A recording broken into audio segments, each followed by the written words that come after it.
Hey there, Duck fans, ScoopDuck fans, whatever you are, family members that are watching this. I have no idea, but anyways, I'm back again. It's Friday. Yeah, it's F yeah Friday. Hope you guys have something fun on tap for this weekend. I imagine I'll be working this weekend with news coming in hot and heavy. A couple things just to go over today. I think I'll start with this. Just the fact that Oregon hasn't seen a mass exodus of guys into the transfer portal so far. Only 5 names, at least publicly, have entered the portal for leaving Oregon.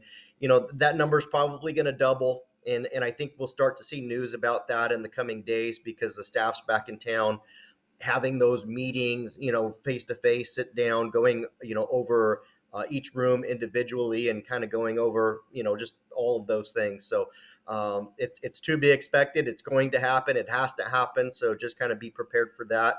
As of right now, I don't think that Oregon will lose any starters or anybody that, they really, really want to hang on to. So, but they will do their best to get those young men into the portal and help them find another home.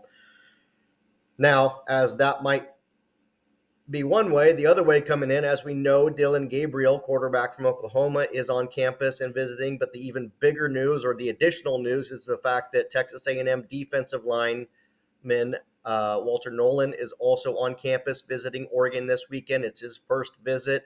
He's the number one ranked, transfer portal transfer guy by On3, by 24/7. You take your pick. They all love him. 6'4", 6'5", right around 350 pounds. That's the boss you want in the middle right there. That's the guy. I got a feeling Dan Lanning and Tosh and everybody is putting a lot of effort there. Of course, there's going to be an aggressive NIL package offered. There has to be. He's not coming for free. But for Oregon to be his first visit tells me that there's very serious interest both ways there. So that's obviously the biggest news right now that we're discussing. Dillon Gabriel again on campus. I put in my prediction for Oregon to land Dillon Gabriel at 80%. I could see that being wrapped up by this weekend, maybe even possibly later today after I post this video. That one certainly has the feel that, as far as Dillon Gabriel is concerned, he might be one and done with his visits. And that's the case with transfer guys. So they're not looking to take a bunch of visits typically. Additionally, Oregon is expected to get a visit from Clemson safety transfer, defensive back transfer, Andrew Mukuba. And that's a young man that Dan Lanning had recruited pretty heavily while he was at Georgia coming out of high school. Oregon won't be his first visit. They might be like third or fourth visit. But at least they're in the game, and Mukuba doesn't strike me as a guy that entered the portal with a destination in mind. I think he's working on a shorter list, 3, 4, maybe 5 schools at most. But, I think the Ducks have a shot there. So he's the number one ranked safety right now in terms of transfers.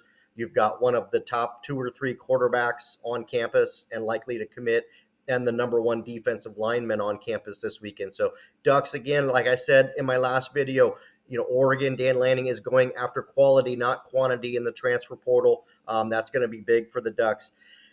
Lastly, I'll touch on this very briefly. Dante Moore is linked to Oregon. You've got Miami and Michigan, Ohio State. Those are a few of the schools on his short list.